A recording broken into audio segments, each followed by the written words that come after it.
estamos aqui reunidos em busca das coisas de nosso Pai Eterno, trazendo das infinitas alturas a paz, a luz, a fé, a esperança, a simplicidade, o amor que possa socorrer sobre todos nós.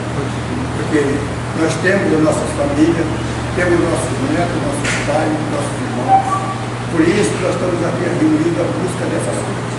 E eu vou fazer a prece que nosso irmão pediu, em nome de Deus, e tenho dedicado a palavra para mim fazer a prece. Prece de carta: Deus é nosso Pai que tem poder e bondade, dê força àquele que passa pela provação e dê luz àquele que procura a verdade. Põe no coração do homem a compaixão, a caridade, Deus. Dá o viajor, estrelaguinho, a aflita, a consolação, do doente, o repouso, o órfão, Pai, Senhor, que a vossa bondade permite os consoladores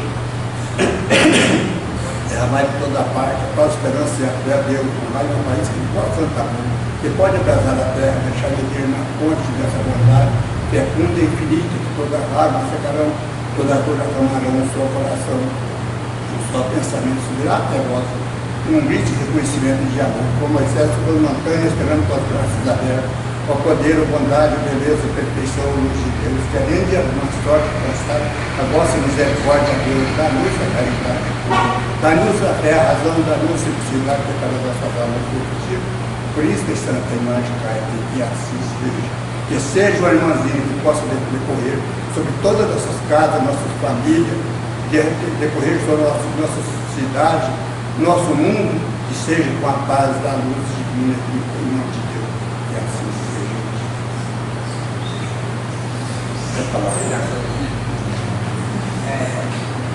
Pessoal, o Jander aqui, acho que a maioria do pessoal conhece, né? Das Escrituras Douradas, 130 cartas. Ele é que vai nos dar a honra de falar conosco hoje, tá? O tema, né? Espiritismo e os desafios atuais. Que Deus nos abençoe e Jesus possa abraçar também o nosso irmão, para que ele possa falar, nos inspirar também para mais alegria e mais paz na nossa alma. Obrigado. Jander.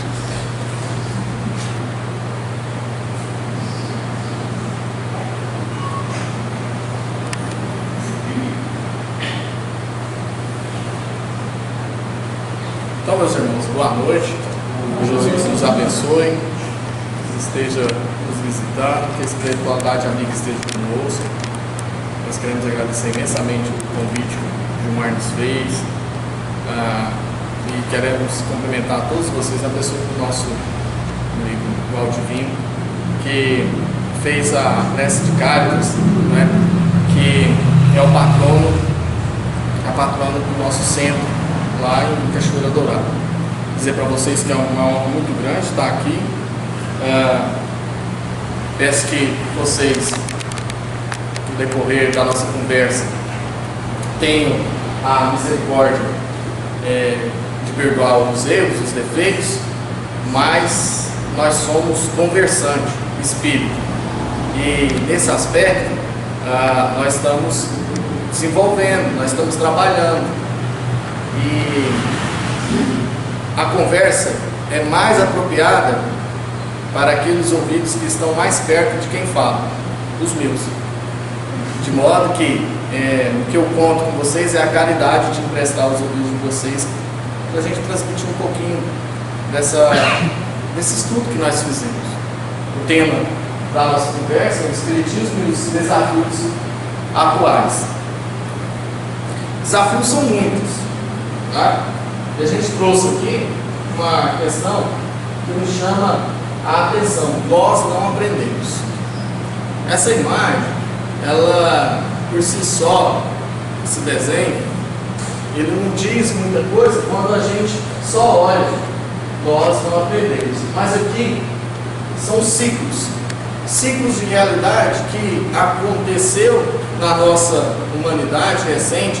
Eu digo isso porque é da década de 70 para cá, tá? Quando a gente chegou nessa última reencarnação. Então a gente começou a observar esse ciclo acontecendo de tragédias que chamam muita atenção, mas a humanidade por si só não está dando a atenção devida. A primeira foto, ela aconteceu em 1972, em junho, 8 de junho de 72, no Vietnã.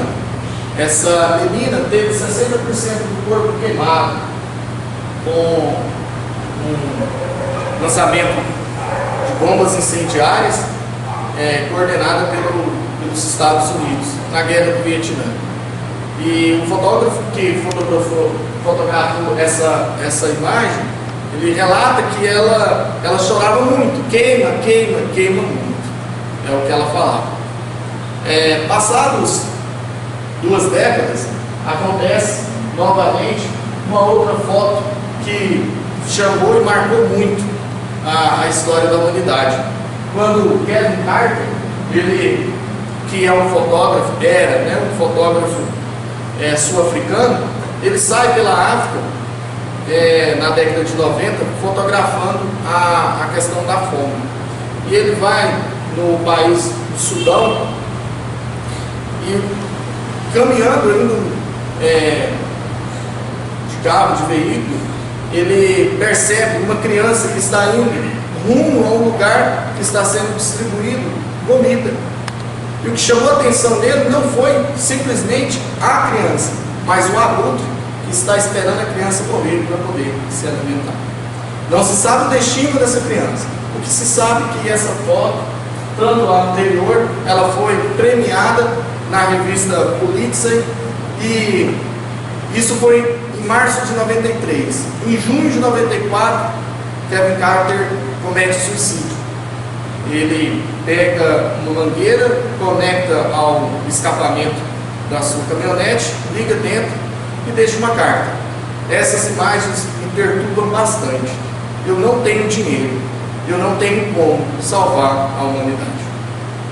E passado mais 2 décadas, aconteceu aquilo que o ano passado nós vimos nas praias da Turquia, o pequeno Arslan Kurd, filho de uma família síria, refugiado, e morreu afogado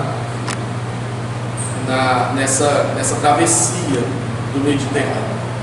Nós não aprendemos, porque a humanidade, com toda a sua tecnologia, com todos os seus avanços, ainda está deixando essas atrocidades acontecer.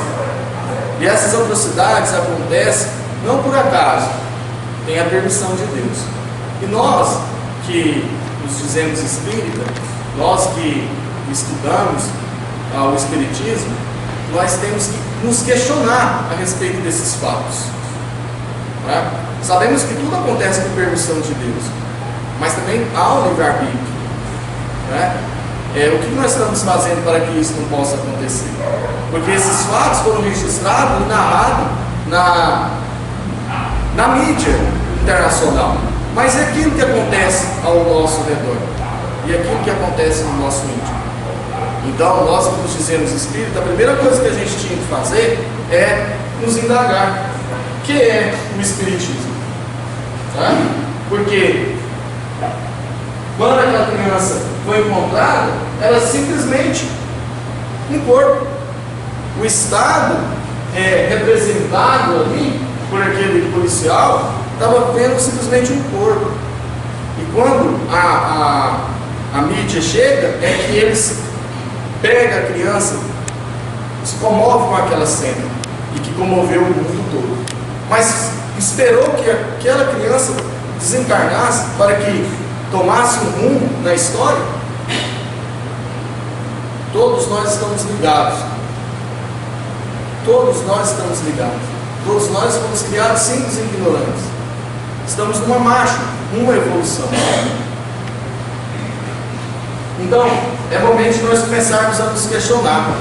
E questionar nós mesmos. O tema da noite é o espiritismo e os desafios atuais. Se nós fôssemos falar de todos os desafios, nós não teríamos tempo suficiente nessa noite.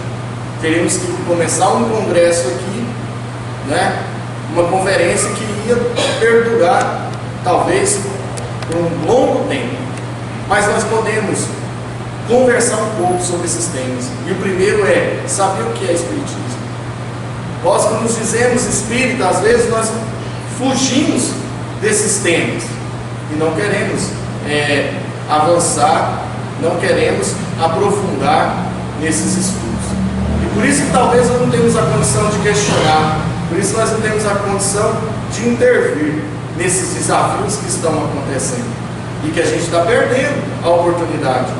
Porque o difícil não é desencarnar. Desencarno, se você quiser, depende só de você. O problema é a reencarnação. Para reencarnar novamente no orbe, talvez nós não teremos mais essa chance se nós não nos melhorarmos. Porque o planeta está passando por transição. E será que nós estamos prontos para poder voltar a essa escola, a esse hospital? Mas o que é o Espiritismo? Bom, Kardec vem em nosso socorro, já nos auxilia, quando ele diz que o Espiritismo é uma ciência. O Espiritismo é uma ciência que trata da natureza, a origem e o destino dos espíritos e a sua relação com o mundo corporal. É isso que é o Espiritismo, é a definição. Está lá no livro que é o Espiritismo, já no preâmbulo. O último parágrafo que ele escreve. Podemos definir então o Espiritismo assim. Mas não é simplesmente qualquer ciência. No Evangelho, segundo o Espiritismo, ele vai nos explicar que essa ciência é uma ciência nova. Não é uma nova ciência. No gênero de ciência, nas espécies, nós temos uma nova. Se nós temos a medicina, que trata da questão das doenças corporais, se nós temos a engenharia, que trata da questão das construções, se nós temos a sociologia, que estuda esses fatos sociais, a ciência política, que vai estudar o comportamento político em sociedade, nós temos o Espiritismo, que é a ciência nova, que vai tratar da origem, não é? O destino desses espíritos e a sua relação com o mundo espiritual. Daí dá para a gente entender. Se nos marca aquelas fotos, paramos para pensar um pouquinho. Nós temos origem no mundo espiritual. As guerras estão acontecendo por deficiência nossa. Estamos perdendo a oportunidade de estarmos aqui numa reencarnação e nos melhorarmos. Mas se o planeta, de acordo com o que as pessoas vêm falando, das guerras, com bombas atômicas e tudo, se eles resolverem, numa atitude egoística, explodir o planeta, não se preocupem. O mundo espiritual está lá. Nós vamos perder a casca. E talvez nós iremos pagar caro, nos distanciando de uma nova chance de reencarnação. Mas não precisa só de bombas atômicas. Nós estamos aí com problemas ambientais, problemas de consumismo, e que nós estamos nem aí para esse desafio do mundo atual. Pois bem, se nós sabemos o que é a definição, então aonde se baseia essa ciência nova? Quais são as bases dessa ciência nova? Kardec novamente vem em nosso socorro. O Espiritismo repousa sobre as bases fundamentais da religião e respeita todas as crenças. Então, nada da gente pensar, e ainda tem muita gente, muitos irmãos nossos de outras denominações, eles estão em evolução como nós estamos, mas a nós não é dado mais a chance de errar nesse aspecto. Quantos de nós ainda estamos pensando ainda que a espiritualidade superior só é superior àquela do meu centro? Não é isso? Quando não é a verdade. As bases do Espiritismo estão na religião e respeita todas as crenças. Então, eu tenho que manter diálogo com as outras crenças? Sim, porque senão onde está o respeito? E diálogo? Como que se dá esse diálogo? Não, eu fico aqui parado, se o Gilmar quiser vir conversar comigo, que conversa? Que tipo de diálogo que é isso? Mas você não favorece a esse aspecto. Daí nós temos grandes exemplos, como o nosso querido Haroldo, né? Que é uma pessoa que eu acho que o relógio dele marca 30 horas, não 24 horas. Pela quantidade de responsabilidade que aquele homem tem, juiz de direito, já está na última entrância, na cidade de Belo Horizonte, tem que fazer audiência todos os dias. Daí o nosso irmão Gilmar, que trabalhou esse tempo todo, aposentou agora, no ramo jurídico, sabe o tanto que é complicado, e ainda dá o mundo inteiro, porque ele só não está mais em Minas Gerais, não se pode falar mais nem no país, mas o mundo inteiro, pregando, divulgando, difundindo, enquanto muitos de nós não estamos fazendo isso. Quando eu cheguei aqui, eu recebi uma notícia maravilhosa. O Gilmar falou que adquiriu essas mesas para poder montar a banca do livro espírita na cidade de Piaçu. Uma cidade que eu estava conversando com o meu irmão Zemar, que Deus me deu essa chance de esbarrar com ele nessa reencarnação, porque nós falamos, nós já foi açoitado em outras senzalas juntos. Porque são ligações que só quem é espírita e acredita na reencarnação sabe o que está acontecendo. Mas na cidade, igual a Piaçu, que 2% da sua população é espírita, não é? 80% católica e 18% evangélica, esses dados estão presentes na internet, no censo de 2010, e nós não sabemos disso. Nós não identificamos o nosso irmão.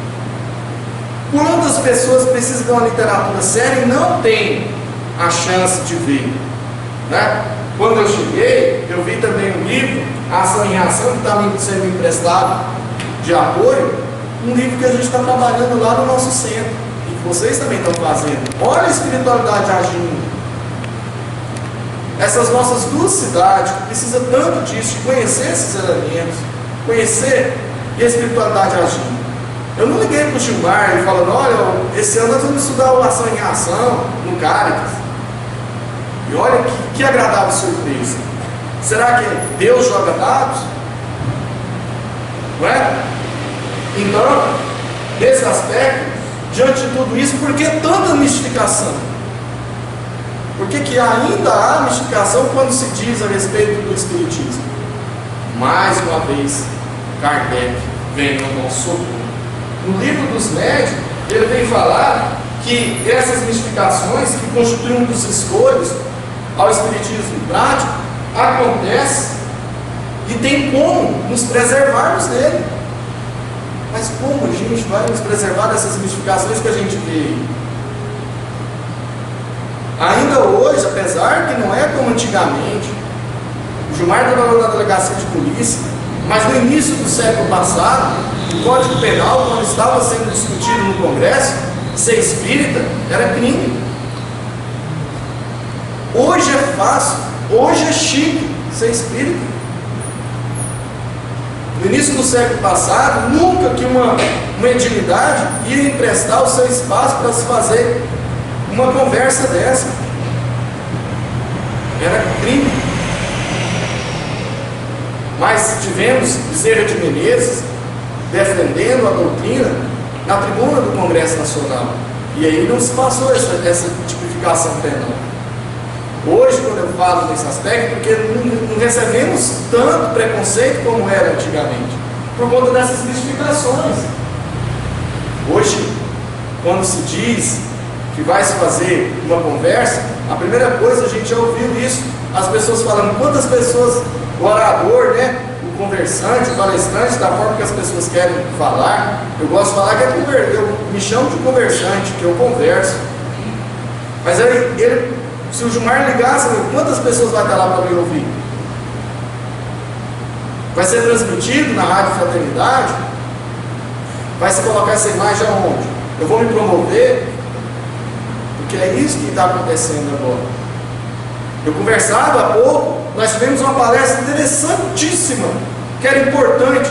Eu queria tanto ter difundido ela, na iminência das eleições. O Rossandro Klinger, outro grande divulgador da doutrina, falando em Vitória da Conquista, a respeito da ética na política, e nos chamando um convite que o espírito tem que participar da vida política da cidade, da sua comunidade.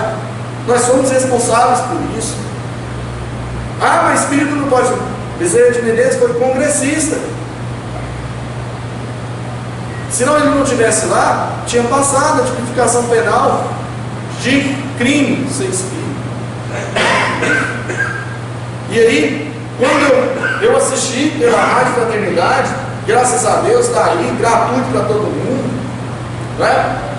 No outro dia apareceu no YouTube essa palestra, e eu estou lá assistindo. Aí no outro dia eu fui pegar, sumiu. Cadê o link? Procuraram, cadê? Passei um e-mail para quem é o dono do canal. Falei, não pode, porque a palestra é inédita. A palestra é inédita. A organização do evento vai vender o DVD. Meu Deus! Como que é isso? Eu sei que as obras sociais precisam sim de dinheiro, mas como que você promove um evento para poder ficar vendendo? Faça como o Haroldo faz.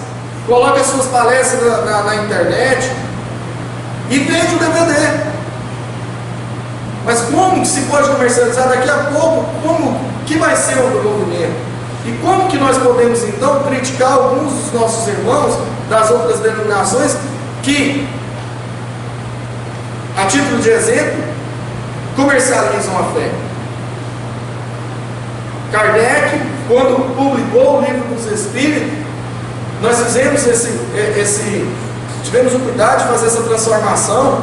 Ele publicou, se fosse hoje, na publicação em 18 de abril de 1857, era como se fosse R$5,30. Qual livro espírita hoje você compra com esse valor? E mesmo assim, depois de morto, depois do seu desencargo, foi movido uma ação dizendo que ele tinha enriquecido vendendo o livro. Pois bem, mas como que a gente pode nos livrar dessas mistificações? O Livro dos Médiuns, Kardec fala: parece que podeis achar a resposta em tudo quanto vos tem sido ensinado. Certamente que há para isso um meio simples, o de não perdides ao Espiritismo, senão o que ele nos possa dar. O que o Espiritismo pode nos dar então? Nós já sabemos a sua definição, sabemos as suas bases. O que esperar então do Espiritismo? Muitas das vezes a significação está porque nós vamos buscar no Espiritismo algo que não é ele que tem o objeto de nos entregar isso, o objetivo, a finalidade. A finalidade do Espiritismo é o melhoramento moral da humanidade. Se nós não nos afastarmos dessa finalidade, nós não iremos cair nesses escolhos.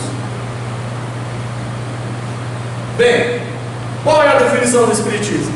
Vamos lá, nós estamos numa conversa, diálogo, né? Qual que é, gente? Vamos lá. Vou deixar o pessoal aí responder. Definição do Espiritismo: a ciência que trata, né, da origem, do destino e a relação dos espíritos com o mundo corporal. Uma ciência nova. Qual que é as bases? Base na religião, respeita todas as crenças. Qual que é a finalidade? Agora essa vocês vão matar a pau. A finalidade é o melhoramento da humanidade. E esse melhoramento vai acontecer a partir do momento que nós nos melhoramos. Eu não posso querer que o Gilmar melhore. Não, mas você tem que melhorar, ué, você é espírito. Eu não posso querer que o novinho melhore, que aliás está cada vez melhorando mais. Ai, né? Eu queria saber qual que é o nome do sabonete dele. Não é isso? Porque o meu está me deixando. Não é isso? Uma pessoa poder falar, possa ajudar, né? Sim. Só tem uma pessoa para poder ajudar ele.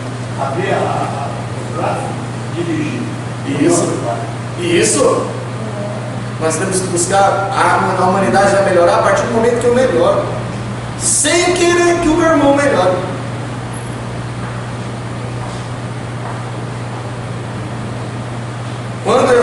buscar essa melhora.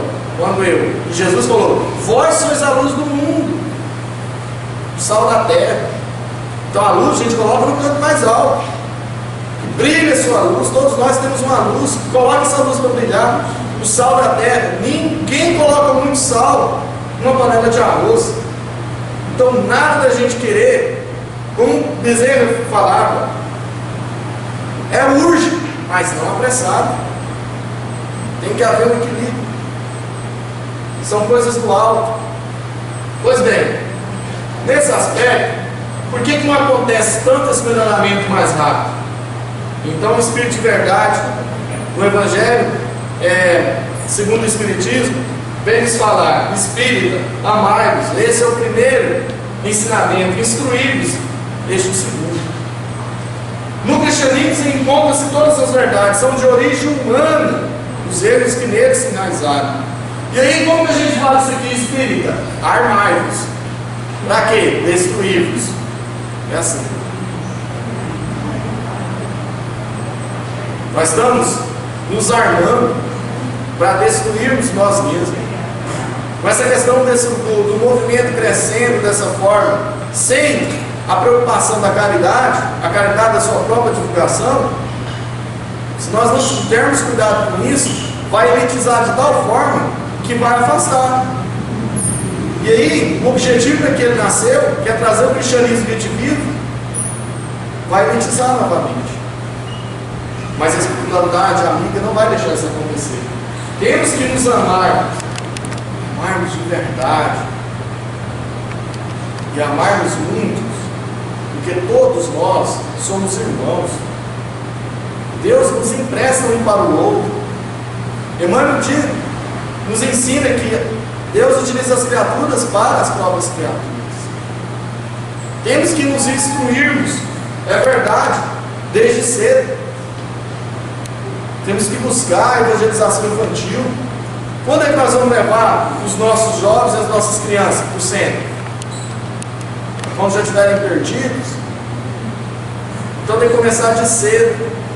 Na nossa casa, ela é tão grande, que quando está cheia, entupida de entes encarnados, tem no máximo 10 pessoas. Cresceu um pouco mais, porque o Alzheimer chegou e a família dele, quando está pequeno, ele busca os outros para morar na casa dele, né? E nos adota também. Mas o Ian participa ativamente com a gente. Obrigado. Quando nós estamos nas atividades do EJA, como é que eu vou fazer evangelização só para ele? Evangelização, se só tem ele, eu não preciso fazer todo aquele aparato pedagógico só para dar aula para ele. Vão participar junto com a gente. Então eu tenho que falar no nível dele, no nível das filhas do Alzheimer. E todos participam. Não é? Você explanou, eu estava ali atrás, ali, pensativo. Na minha concepção, o Kardec, quando ele formulou o Espiritismo, ele terminou as observações e tudo, eu já até comentei com o Gilmar. Eu acho que, na verdade, ele quis que aquilo entrasse na escola mesmo, tipo assim, no maternal e até o doutorado, assim, aquela questão de ler, a questão da biologia, até a questão moral, melhoramento moral.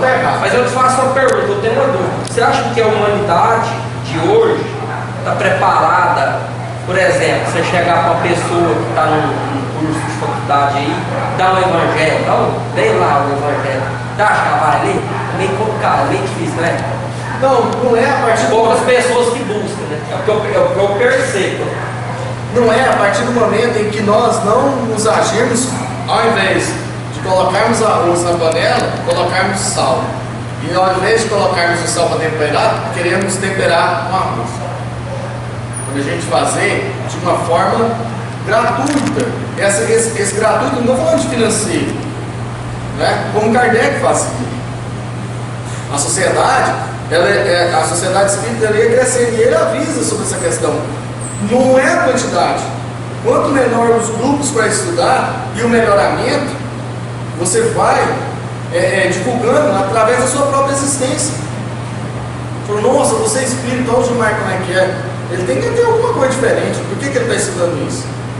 E aí você vai divulgando com a sua própria vivência. O que o Cristo fazia? Ele não invadiu a mente de ninguém. Chegou diante de Levi, que era um cobrador de imposto. Ele estava na praça, estava cobrando. Gente que ele era alto funcionário. Vem, segue, e foi embora. O cara deixou tudo para poder seguir. Olha os irmãos. André, Pedro tinha barco. Então, se você contextualizar, ele era da classe média. Porque naquela época tinha escravos. E ele tinha barco, ele tinha até sogra. Né? E olha só, chegou, conversou, vou fazer você pescador de homens. O cara deixa tudo e segue. Então o exemplo, ele divulga muito mais do que qualquer outra coisa. E a gente vai perceber, talvez, a gente vai ver isso até o final da palestra, que o objetivo é esse, é a gente melhorar a gente mesmo. E continuando, tudo isso está acontecendo da forma que a gente está falando, porque o mundo está tão frenético, não é? Os dias estão mais curtos, o ano já está acabando, não é verdade?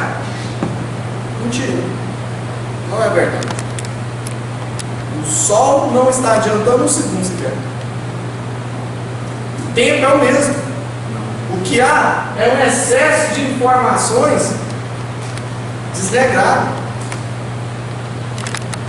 Na época do seu Valdivino, quando ele começou na atividade espírita dele, para ele conversar com um familiar dele que morava em outra cidade, importava dele escrever uma carta, no mínimo uma semana para receber a resposta. Hoje, o bendito do Zap Zap, não é isso?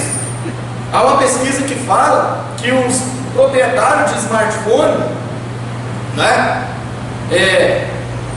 que nós não temos, eu e meu irmão Zimar, nós temos só o que a gente chama de pai de santo, só conversa, né? Ele não passa mensagens, não psicografa não, só recebe. Então, nesse aspecto, os proprietários de smartphone, a maior parte deles, quase 90%, antes de dormir, 1 minuto antes de dormir, está passando o dedo lá. Como que você vai emancipar sua alma do seu corpo com aquela chuva de informações, muitas das vezes, informações malsãs? De todas as mensagens que você recebeu no seu WhatsApp hoje, qual que é produtivo? Escreve essa definição de espiritismo e passa no seu WhatsApp para você ver. Não vai prosperar, não vai voltar em você nunca. Escreve uma mensagem bonita nesse aspecto aqui, de Kardec falando, por que acontece isso no Espiritismo, e coloca no seu Facebook. Ninguém vai compartilhar. Ô Jair, mas como você bem mencionou aí, questão da porcentagem, né? 2% dos espíritas é muito pouco, né? Muito pouco. A nível de Brasil vai dar isso também, né? Mas o catolicismo caiu um pouco, as pentecostais aumentou, mas assim, a questão é que tem pouca divulgação e das poucas pessoas que buscam, às vezes é igual você tem uma questão doutoral, não tem muito tempo. Como é que é seu nome mesmo? Diego, a questão é a seguinte: nós espíritas somos trabalhadores da última hora. A questão que nós espíritos tivemos já nas outras denominações, nós queimamos muitos livros, nós levamos muitos dos nossos irmãos às fogueiras, e se o sol nascesse já ao meio-dia com brilho, ninguém de nós conseguiria enxergar. Por isso que ele nasce em primeira barra, aí vai nascendo devagarzinho, você até consegue ver. Uma vez perguntaram para o Chico, por que a gente não pega todos os centros da cidade e concentra em um lugar só? Ele falou, porque se a gente pegasse todos os postos e colocasse só na praça central, e iluminar só um ponto. Essa é a questão. Será que os centros espíritas estão prontos para poder receber todos os irmãos das outras denominações? Será que estamos prontos para isso? É uma pergunta, uma indagação, é um desafio que a gente tem que responder. Não é isso? E aí, como nós somos trabalhadores da última hora, nós temos que preparar a seara para poder recebê-los. Nós somos chamados e não quisemos. Será que quando a gente tem esses convites para vir conversar, quantas e quantas vezes eu subi em outros púlpitos e divergi a doutrina evangélica para o meu bel prazer, para o meu crescimento ali de poder material? E agora é dado a chance novamente de reparar o erro que eu cometi. É como o Haroldo falou: por que eu estou trabalhando tanto agora na divulgação do Evangelho? Porque eu mexi em muitas linhas. Então, só para continuar, e aí nós temos a notícia que o Espiritismo nos dá na questão 115, que nós fomos feitos para a felicidade completa. Fomos feitos um dia, um tempo e espaço, que a espiritualidade superior até fala e nos dá essa notícia. Para de ficar querendo saber a data, que nós mesmos ainda não sabemos. Então, na questão 115 de O Livro dos Espíritos, fala que nós fomos criados simples e ignorantes. Foi dada missão. Uns executaram ela, outros ficaram murmurando, e por isso se distanciam da felicidade completa. E nós ficamos ainda murmurando com as nossas deficiências, as nossas casas. Eu cheguei no Espiritismo em 2003. Quando eu cheguei lá na nossa casa, que quando estava entupido de gente encarnados, eram 10, eu conversava com você, mano. Meu Deus, não pode. Vamos fazer uma campanha, vamos trazer todo mundo. Não é assim. É urgente, mas não apressado. Então, nós temos aí, ó, a Tali Charot. Ela é uma neurocientista israelense, e ela deu uma entrevista naquelas páginas amarelas da Veja, em maio desse ano, onde que ela fala exatamente isso, ó. Quando se misturam indivíduos otimistas com os menos esperançosos, cria-se uma bolha. E isso levou à crise econômica americana em 2008, e agora cria um cenário similar no Brasil. Então, a questão é equilíbrio, a busca do equilíbrio. Não é isso? É necessário que abramos os olhos para os nossos desafios atuais.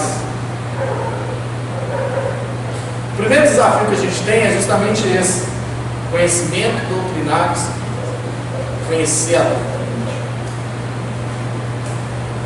E a espiritualidade superior está tão preocupada com isso, está nos ensinando, nos dando a oportunidade de fazer assim, e a gente não quer. Emmanuel já pondera no livro Consolador, onde que ele faz um paradigma de que a doutrina é como se fosse um triângulo, onde a base liga a terra e o ápice ao céu, chamando que uma das bases, que é a ciência, outra a filosofia, e o ápice do triângulo, a religião. E é interessante que Kardec só denominou a questão do Espiritismo como religião já no final. E não é uma religião qualquer, é a religião de religar ao Criador. Não é uma religião onde tem castas, onde tem cargos, não é assim. E aí a gente vê esse triângulo maravilhoso, talvez relembrando para nós mineiros, isso é uma honra a gente ver isso daí, não é? Onde de uma base a filosofia, de outra ciência, de outra religião. E a gente pode melhorar mais isso daí quando a gente vê no livro dos Espíritos a filosofia, no livro dos médiuns a ciência, no Evangelho a religião. Ainda temos o céu e o inferno e a Gênesis. Aí está a codificação.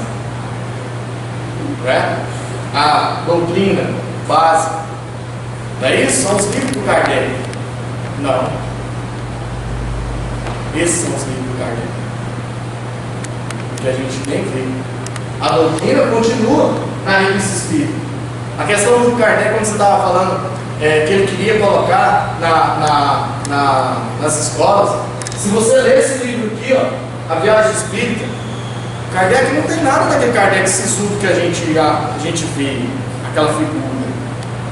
Ele era um homem amável, gostava de conversar, ele viajava, não tinha WhatsApp, não tinha nada, ele fazia comunicação com mais de 1100 do mundo. Ele é uma pessoa bem expansiva, né?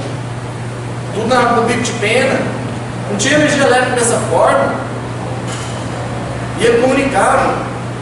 E quando o Gilmar me convida para poder vir ao centro, eu começo a colocar a desculpa. Lógico que nós temos que cuidar dos nossos afazeres, como aquela vez que certo, o Chico falava tanto: se vai construir um centro, construa do lado da casa da sua. E falava. Certa vez alguém ligou para ele: olha, nós construímos um centro e construímos a casa da sua. E sábado vai ser sábado não, na sexta será a inauguração. E você vai vir fazer a palestra inaugural. O Chico ficou todo. O Chico de perdeu tudo. É maravilhoso ver o Chico de perdeu tudo. E aí pegou o trem e foi. No meio do caminho, Emmanuel aparece.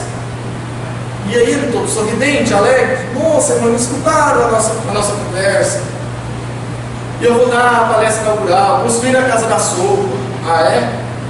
Mas e o seu serviço? Porque importava que ele pegava o trem na quinta, então faltava o serviço na quinta. Na sexta para ir dar a palestra, faltava na sexta. No sábado para ele voltar. 3 dias fora de Pedro Leopoldo, 2 dias fora do serviço. Você não tem os seus afazeres, e as pessoas que precisam dos seus relatórios, que ele era datilógrafo da Fazenda Bombeiro, e o serviço ia atrasar todo. E os seus familiares? E as pessoas lá na sua cidade que estão precisando do atendimento fraterno no centro? Ele para na próxima estação, pega o trem de volta e nunca mais faltou o serviço, nem chegou atrasado. Então, às vezes, para nos aparecer nos cultos espíritas, nós temos qualquer coisa, até brigamos. O Marco dá uma palestra que não dá para mim, não? A gente fazer, não sabe? Como que é isso? E a parte complementar, temos Kardec para estudar, a obra que o Chico psicografou, 412. Aqui a gente só trouxe algumas, né? Só isso aqui, gente. Dá anos e anos de estudo. Olha aqui, ó. Lá é Emmanuel, né? Aqui é André Luiz. Hoje está uma das obras aqui, a ação e reação, que vocês estão estudando aqui, ó. E nós também. É estudar, não é aquela leitura de passar, não. Às vezes uma palavrinha ali, a espiritualidade colocou de propósito. Então, conhecimento doutrinário. E aí, daí a gente resume os 5 princípios fundamentais da doutrina espírita. Deus. Não é isso? É o primeiro princípio. Na sua misericórdia, toda bondade. A imortalidade do espírito. Nós não somos eternos, nós somos imortais. Não adianta você ficar fazendo as coisas aqui. Você vai ter a solidariedade das reencarnações, está lá no Código Penal da vida futura. A comunicabilidade dos espíritos, a pluralidade das existências ou a reencarnação e a pluralidade dos mundos são os princípios básicos. Se fugir de qualquer um desses princípios, qualquer palavra, qualquer palestra, conversa espírita que não tiver baseado em 5, não é espírito. Então, nesse aspecto a gente vê o Chico falando já em comunicabilidade, que a mediunidade do futuro é a mediunidade intuitiva. Kardec falava isso também. Ele só se dobrou. Porque Kardec fala no livro dos médicos, de um modo geral, todos nós somos espíritos, somos médicos. E aquela mediunidade material, né? Aquela mediunidade de manifestação material, ela vai se acabar com o tempo. Por quê? Porque nós não estamos em evolução. É o pensamento que vai. evoluir. E quantas vezes aí acontece essa mistificação? O centro está cheio, pode saber, tem um monte de mediunidade de manifestação lá. O centro está vazio, não, pode saber, o pessoal está estudando muito. Porque abre para poder estudar, todo mundo foge. Começa as manifestações, todo mundo vem. Por quê? Porque agrada. Paulo, o que trouxe Kardec a codificar? Não foi as mesas girantes? E o que as mesas girantes eram na França na época? Divertimento. Só que ele viu algo além do divertimento, que é o que o Chico viu, é o que o Divaldo vê. Não é? Então, a influência oculta dos espíritos em nossos pensamentos e atos? Demais, demais.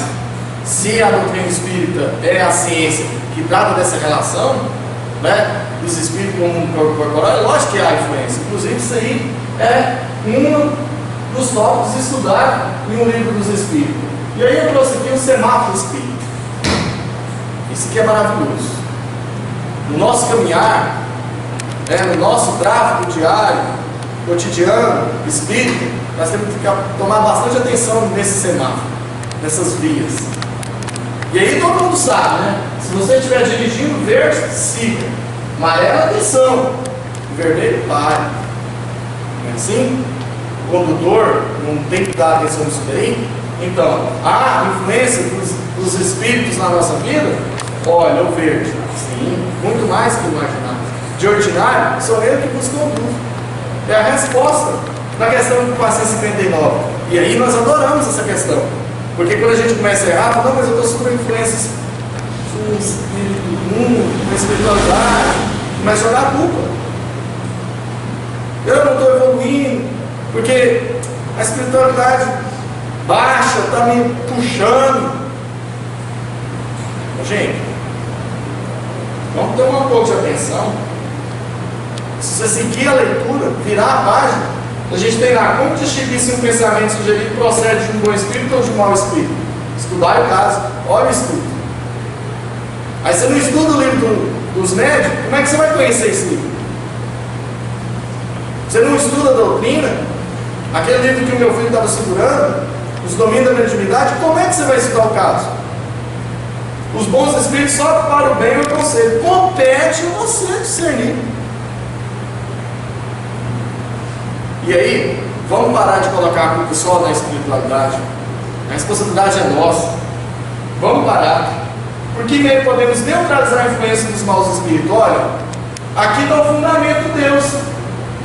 Porque não é só Deus que constrói, não é só Deus que elimina. Como é que eu posso eliminar então a influência dos maus espíritos? Só se eu eliminar os maus espíritos. Ah, mas e o princípio da reencarnação? Que eles também vão evoluir, que nós um dia também estava lá. Olha aí, só isso aqui, ó, os princípios funcionando, praticando bem, pondo em Deus toda a vossa confiança. E aí a gente lembra, não é? A espiritualidade está falando, para a gente lembrar quando Jesus ensinou: Senhor, não nos deixeis cair em tentação, mas livra-nos do mal. Então, se a gente colocar o nosso pensamento constante em Deus, como o Simão fez, e praticando bem, o bem pelo bem, não é o bem interessado. E então, a gente vai neutralizar. Veja, neutralizar, você não vai eliminar. Vai neutralizar porque um dia eles também serão bons espíritos, serão espíritos puros. E a sua luz vai levar e vai acender a treva dele. Porque não existe o mal, existe a ausência de bem. Conhecimento do movimento espírita. Quantos de nós que nos dizemos espírita não conhecem essa questão aí? Não sabem nem o que é isso. Pacto Áureo, como é que é isso? Completou 67 anos no dia 5. Eu estava no dia 4 lá em Monte Alegre com o meu irmão Zemar, falando a respeito disso daí. Muitos de nós nem sabem quem são esses senhores, porque se eles estavam lá presentes, a notícia que há que o conglomerado de desencarnados era enorme, não cabia no ambiente.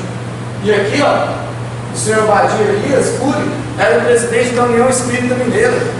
Nós nem sabemos. quem são, quem foram. A gente não conhece o nosso movimento. Nós não sabemos nem os nossos irmãos. Quais são os 2% de espírita na cidade de Piaçu? Nós nem conhecemos. E Jesus chamava pelo nome. Não é assim? Quando no artigo 1º do Pacto Áureo, ele fala: cabe aos espíritos do Brasil, pôr em prática a exposição contida no livro Brasil, Coração do Mundo, Pátria do Evangelho. Nós somos coração é para ter sentimento. E esse livro nos fala que Jesus entregou a pátria do Evangelho a Ismael. E cada um dos seus lugares tem aí um representante de Ismael.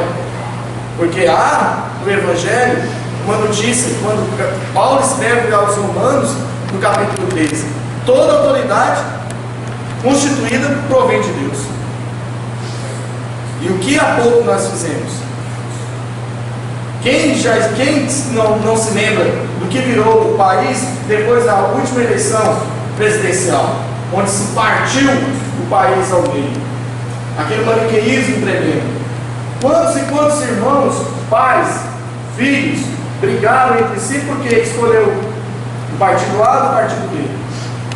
E há poucas semanas, o que aconteceu também nas nossas cidades? Quando muitos dos vizinhos nem conversavam e olhavam na cara do outro. Aqui, fulano perdeu ou ganhou? Ninguém perdeu, ninguém ganhou. Jesus está no comando? Ou nós não somos espíritos, somos fariseus? Daí a questão do organograma da Federativa Nacional, na base a FEB, depois as federativas estaduais, no nosso caso a União Espírita Mineira, o SOFEM, o SCRE, né? E a AME, e os Conselhos de Espírito Municipal e Centros Espíritos. Piaçu e Cachoeira participam da AME de Capinópolis, porque como é que nós vamos fazer uma AME, né? Aliança Municipal Espírita, com um único centro? Como é que é isso? Por isso nós participamos de Capinópolis. Já foram na reunião da AME? A AME constituiu o CEM, que é o Conselho de Espírito Municipal. É responsabilidade nossa, nós temos que levantar esse. Por quê? Porque a AME, ela executa o que o Conselho estudou e debateu e instituiu para poder se trabalhar no movimento daquele ano. Se nós não estamos fazendo dessa forma, nós não somos dignos de dizer dos espíritos, porque nós não conhecemos o movimento. E aí está aí a pirâmide. Veja que a base de todo o movimento é o centro espírita. Em Piaçu, o centro espírita, eu li os pais adultos.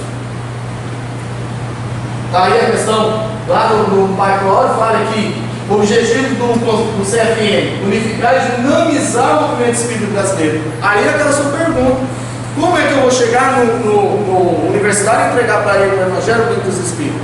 Eu estou dinamizando? Como que eu estou dinamizando isso? De que forma? Jovem? Não adianta isso. Mas vamos fazer então um sarau espírita. Tem teatro, tem música, tem tanta coisa. O jovem gosta disso, gosta de participar. Vamos chamar ele para o movimento, as reuniões do movimento. Da mesma forma, o objetivo do Conselho Estadual. E aqui está como que funciona o COFEM. Nós participamos da Comissão Regional do Triângulo.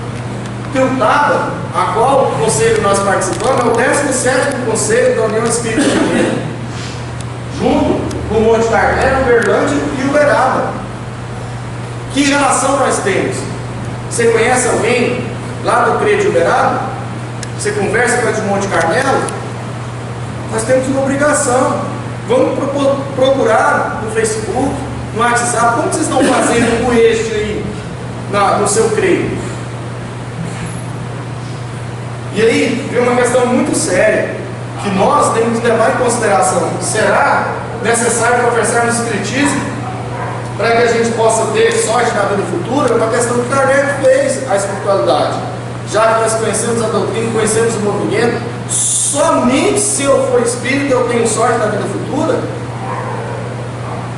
E a espiritualidade responde: se assim fosse, servir-se-ia que estariam deserdados todos que não creem, ou que não tiveram desejo de esclarecer-se.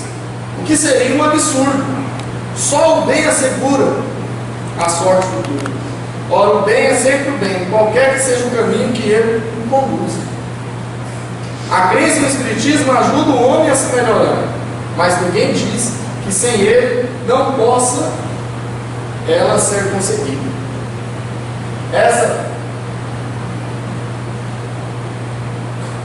Quando o Alzheimer chegou lá no nosso centro, a filha dele perguntava muito. Teve um dia que ela falou: eu não vou perguntar, estou perguntando muito. Eu falei: a base da doutrina espírita é a pergunta.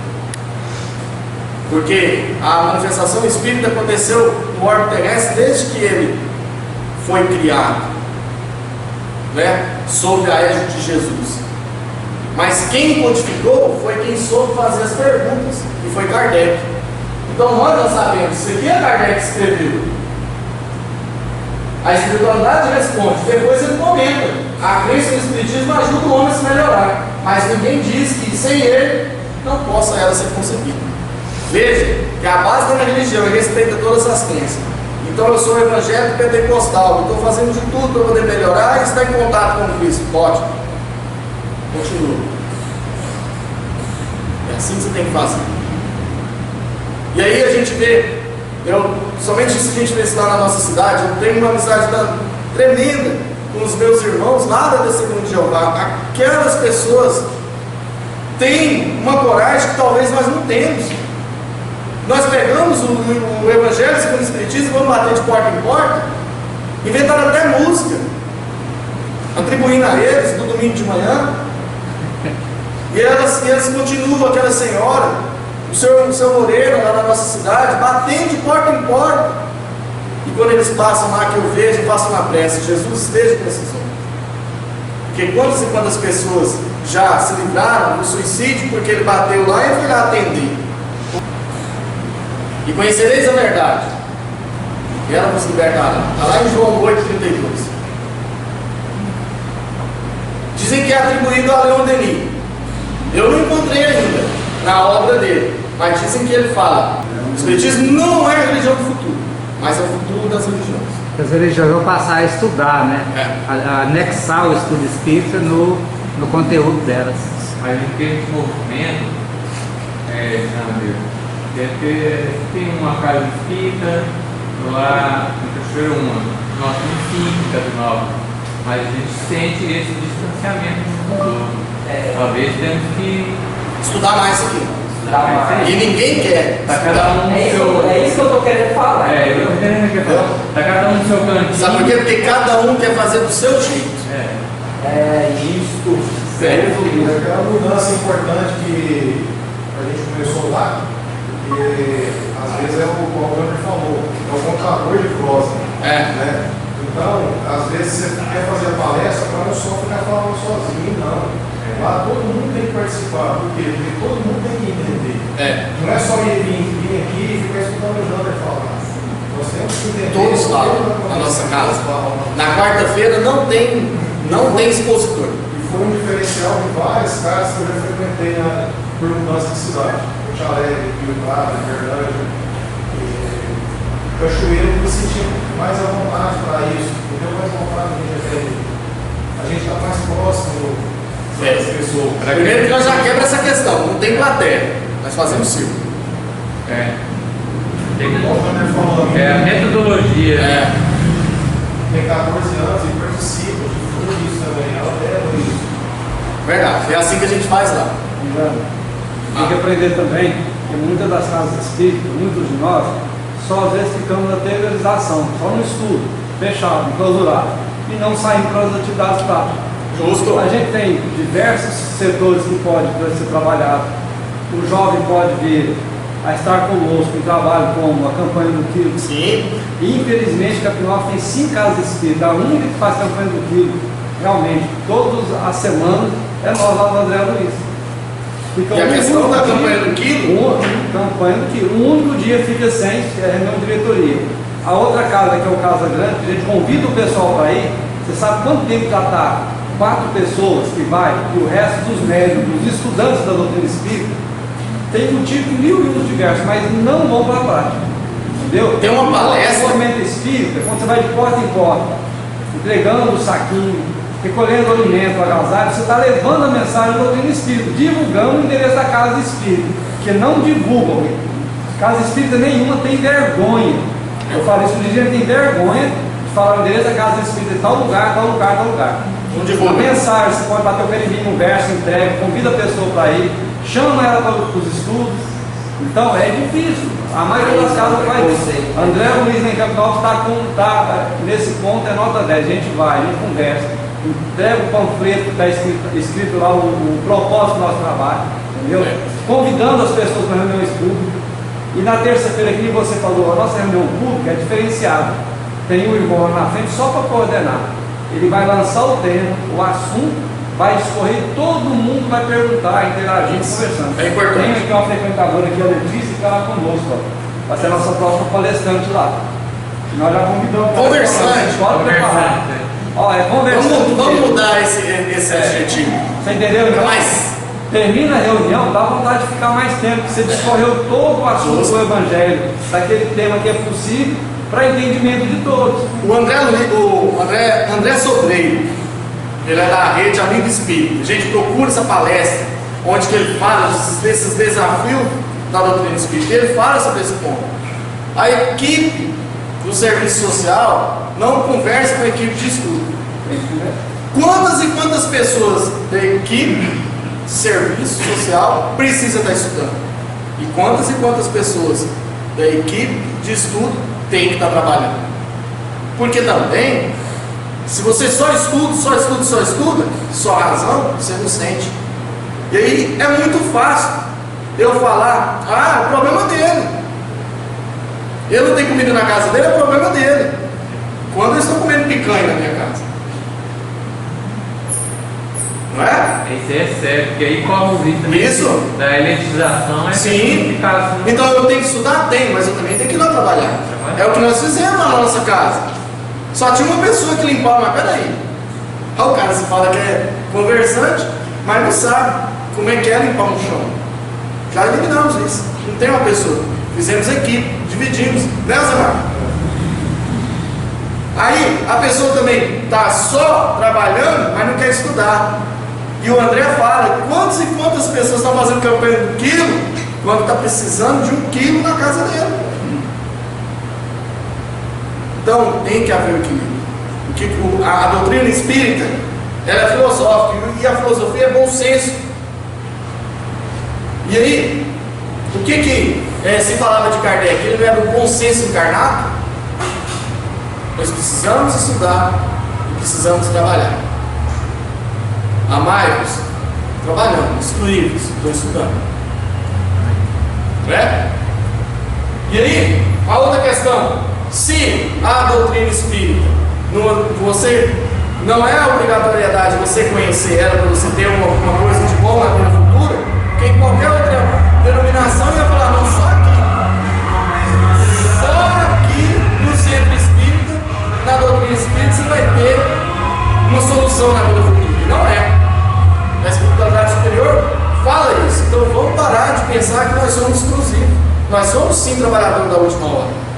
Então, se não é só na doutrina, quando você faz essa pergunta, onde está escrito a lei de Deus, a primeira resposta que você tem em mente fala, está na codificação kardeciana. E qual foi a resposta que a espiritualidade deu? Não está escrito lá. Está na consciência. É na nossa consciência que a lei de Deus está escrita. Nosso estado de sentir, né? É isso? E Evangelho é isso. Evangelho é alegria, sentimento. Então quando você, e o Haroldo fala muito isso, quando ele tratava sobre o livro Céu e Inferno, só aquele que não tem sentimento consegue olhar e falar, você vai para o inferno, você vai queimar. Qual a mãe, qual o pai estaria bem no céu vendo o filho queimando? Nunca estaremos bem, de maneira alguma. Os pais, reprodutores têm demais por ele. Pai é aquele que acorda de noite, que vai buscar água, que pede que todos os espíritos bons e curadores estejam diante do filho quando ele está febril. E eu não vou nem falar da mãe, porque os filhos já são distantes dos pais por natureza. Nós que temos que aproximar. As mães sentem antes do pai, mas a gente tem que dar. Então, se nós que somos dessa forma, imagina Deus, como é que Ele ia criar um ser para poder queimar eternamente? Então, a lei de Deus está na consciência. O problema está aqui, ó, em adesão e conversão. Sabe qual que é a diferença? A diferença é muito simples. Em adesão, eu sou evangélico. Eu sou evangélico por quê? Porque eu adoro ouvir a Gisele Cristina cantando no meu barquinho. Que música linda aquela! Quem se não emociona com aquela música? E também o Anderson Freire naquele show cantando raridade. Eu sou raridade mesmo. Estou nem aí se vocês não verem. Eu sou lindo, maravilhoso. Eu estou refletindo a imagem de vocês na minha testa. Eu sou mente brilhante. Não é? Eu sou raridade. E aí eu sou evangélico por conta disso, porque eu adoro os louvores. Eu adoro ver, né, as pregações e tudo. Mas simplesmente do corpo para fora. Isso é adesão. Ah, eu sou católico por quê? Porque eu gosto de São Francisco. São Francisco mexe comigo, né? Eu gosto da reforma que foi feita na igreja, do padre. E agora tem até os padres bonitos, né? Eles cantam. Tem um padre que manda mensagem no Facebook, não chama nem a gente de irmãos, é de terráqueos, né? E as faladeiras não falam nem faladeira, as delegadas francisquinhas. Eu fui pesquisar essa questão da delegada francisquinha. Sabe de onde que é, ô Gilmar? Não sei. Sabe, você assistiu Pedra sobre Pedra, em 1992. Tinha a delegada francisquinha que era a mulher do Queiroz. Ele era o delegado e ela que mandava. 89, a novela. 92, é de janeiro a agosto de 92. Ah, é o Salvador da Pátria, que é 89. É. E aí, quantos e quantos delegados desses que nós temos no movimento espírita? Eu fui pesquisar só por conta de você, porque eu sabia que você ia lembrar dessa questão. E aí eu adoro, não, mas eu sou budista, né? Tal, aquela coisa, zen, mas continua a mesma porcaria. Não, vamos ser Hare Krishna, vamos raspar o cabelo. No meu caso fica mais fácil, colocar um manto laranja, Hare e tal. Gente, mas o bom mesmo é ser espírita. Ser espírita que é bom. Tem um Skype espiritual que a gente conversa com a galera toda. E aí, de vez em quando, a gente faz uma mudança, um update, joga o hardware fora, pega um negócio bonito, né? E chega aqui. As mulheres com aquele corpo escultural, os homens massa, não precisa nem ir na academia, né? E às vezes faz até uma mudança no software. Vem falando várias línguas, parece o C3PO do Star Wars. 6 milhões de línguas, traduz tudo. E isso é adesão. É adesão. Agora, conversão é diferente. Conversão depende do atraente. Depende da gente assistir o Haroldo falando, o nosso irmão Klinger, o Rosando Klinger, de ver a Cacau cantando, o Tim e a Vanessa, depende disso, é a minha mudança interior. E aí, pegar e viver o Evangelho na pele. E a gente tem uns protótipos para isso. O grande protótipo é Paulo. Paulo é o nosso modelo. Eu adoro essa foto, essa imagem. Sabe por quê? Porque o cara caiu do cavalo. Já viu aquela expressão? Cair do cavalo? Você só vai melhorar se você cair do cavalo. E um dia falaram isso pro Chico. Um dia você vai cair, Chico. Nós vamos pegar você vai cair. Não vou não. Aí, tá vendo daquele egoísta? Até fala que não vai cair. Camarada. Não. Então por que você não vai cair? Porque seu egoísmo, você não falar que não vai cair. Porque eu nunca me levantei. Quantos de nós pensamos que estamos o tal? Não é? Paulo é esse nosso modelo de conversão. Por quê? Porque ele poderia fazer aquilo que todo mundo faz quando está diante de algum problema: se culpar ou se justificar. E ele, quando a gente fala que Paulo era o quê? Era um perseguidor de quê? De cristão. Isso é um termo politicamente correto. Ele era assassino. É o que ele era. Perseguidor é politicamente correto. Como o nosso irmão Chico falava: Ele não falava garotas de programa, as nossas irmãs que negociam as forças sexuais da alma. Isso é ser politicamente correto. Falar perseguidor de cristão para Paulo é ser politicamente correto. Ele era assassino, porque não tem lá no relato que ele estava se insurgindo com o Sinédrio contra Pilatos, contra a escravidão que o Império Romano impunha naquele povo, os mais miseráveis. E a diferença está justamente nesse aspecto, porque muitos, diante de algum problema, ou na busca da fuga, se desculpam. E aí Paulo poderia se desculpar. Olha, eu não sou digno de estar diante do Senhor Cristo. Por que eu não sou digno? Porque eu persegui, porque eu matei os seus discípulos, e eu não sou digno de ser chamado então de apóstolo dos gentios. Olha, você vai me desculpar, mas eu vou ter que seguir o meu caminho. E a gente fica dessa forma também. No primeiro problema a gente fica se desculpando, ou então se justificando. Mas peraí, né?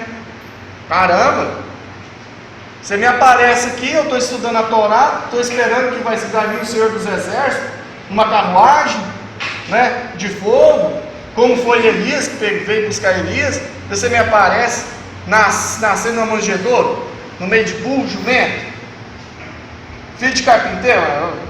Tenha dó. Como é que eu ia descobrir que você era o Messias?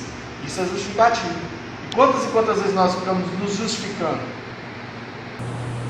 E o que Paulo fez? Senhor, o que queres que eu faça? Diego, o que o movimento espírita quer que você faça? O movimento espírita não exige nada de você, melhor, né? Mas espera tudo. E melhor, primeiramente, para mim melhorar o meu. Se colocar diante do Cristo, se colocar diante dessa espiritualidade que está em conversa constante com você, que de ordinário é que nos comanda, e nos colocar à disposição de trabalhar para um mundo melhor. É assim que a gente tem que fazer. Não é ficar se justificando. Imagina se Jesus fosse falar para Paulo todo o plano dele. Olha, você vai levantar aí, você vai entrar aí na cidade. Um rapaz que você veio, um senhor mesmo, não era nem rapaz, era um senhor, um ancião, como o nosso irmão Valdivino, que você veio literalmente para matá-lo, né? Não era nem o japonês da federal, era Saulo. Todo mundo tremia, não era isso? E aí você vai lá e vai orar, você vai melhorar, e aí você vai sair daqui, você vai abrir igrejas, e vamos mudar esse seu nome, porque o seu nome de Saulo não está muito bom, esse de Marte falando não vai dar certo. O mundo aqui é grego-romano, vamos colocar Paulo é mais forte. E aí você vai abrir igreja, o povo vai ficar doente igual você, vai arrumar confusão, vai distorcer a doutrina, e você vai precisar voltar, não tem como voltar. Então você vai escrever umas cartinhas, você vai chamar de epístola. Só que você não vai, você vai ter que fazer grandes viagens. Só que não tem avião, não tem veículo com combustível fóssil para gerar problemas ambientais. Isso só vai ser inventado daqui a 21 séculos. Você vai andar no lombo do jumento, a pé, só que eles vão te perseguir, vão te apedrejar, você vai ter fome, vão te roubar.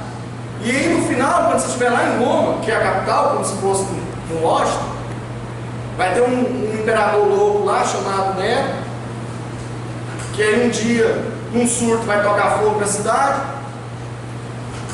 e aí ele vai colocar a culpa no grupo político opositor. E quem que é o grupo político opositor? Os cristãos. Quem que é o figurante? Você, divino, onde passar a espada na cabeça. Só que você vai ficar mais famoso ainda, vai receber até o nome da grande cidade de um país que eu vou transligar a árvore do Evangelho. Uma nação linda, mas você vai ver o povinho que eu vou colocar lá. E essa grande cidade, uma das maiores do planeta, São Paulo, você vai ver assim, o seu nome vai estar lá. Você acha que Paulo tinha aceitado? Foster, pelo amor de Deus, eu estou voltando, eu vou seguir, Você chame outro. Não foi isso. Jesus só mandou ele entrar dentro da cidade. Jesus está convidando nós para poder fazer a campanha do Quilo e continuar batendo de porta em porta. Estudar e divulgar o ministério. Está convidando a gente para poder estudar. Que facilidade que nós temos hoje de estudar. Olha aí, os que não vieram, o Gilmar ainda vai colocar na internet para poder ver a gente errando aqui na frente. Né? É assim, olha que facilidade. Na época de Paulo não era assim não. E ele falou, ele teve a atitude do certo. Senhor, o que queres que eu faça? E então, como se reconhece então o verdadeiro Espírito? Pela sua transformação moral. Ah, o objetivo do Espiritismo. A transformação moral da humanidade começa quando nós estamos nos transformando. Quando nós estamos domando as nossas más inclinações. Todos nós temos. Todos nós temos as nossas más inclinações. Qual o meio prático, então, é mais eficaz que tem um homem se melhorar nessa vida? E resistir à atração do mal. Conhecendo a si mesmo. Nós temos que nos conhecer. Vamos parar com esse maniqueísmo de falar que o outro é ruim. Não, eu que tenho que melhorar. Chega de Pipio Frajola, Murray Thundercat, He-Man Esqueleto, porque agora até o Batman está lutando com o Super-Homem. Você assistiu o filme, tio? Mas essa questão. Pois é. Então vamos parar com esse maniqueísmo. Vamos parar com essa questão. Nós que temos que nos melhorar. Essa questão de melhoramento moral, assim, no panorama psicológico, é a questão do homem poder educar primeiramente o seu pensamento, Isso. os seus sentimentos, os seus atos, até ele se tornar mais calmo, mais branco, mais pacífico e até se tornar uma pessoa mais agradável. Aí, ó. O próximo conversante da próxima semana da Cachoeira. Bem-aventurados os mansos, por quê? Herdarão a terra. Bem-aventurança, está lá em Mateus. Como é? Então, qual o meio de conseguir essa questão de conhecer a si mesmo? Isso é fácil. E aí, Santa Cristina falava: fazer o que eu fazia quando eu vivia na terra, ao fim do dia. Não é agora no Réveillon, né? Pulando ondinha e jogando sementinha de romã para trás. É todo dia. Nós temos que indagar a nossa consciência. A lei de Deus está na consciência. Antes de dormir, o que eu fiz para poder ajudar? Será que eu não maltratei alguém? É assim que a gente tem que fazer. O trabalho é árduo, meus irmãos. Mas, como diz Kardec, lá no livro que é o Espiritismo, aqueles que desanimam com algumas decepções, dão prova aos bons espíritos que não são instrumentos com que eles, os bons espíritos, possam contar. Não vamos desanimar diante dos desafios atuais. O Espiritismo não é a religião do futuro, mas é o futuro das religiões. Que Jesus possa nos abençoar hoje e sempre. Muito obrigado por vocês terem prestado os ouvidos de vocês. E perdão das minhas faltas.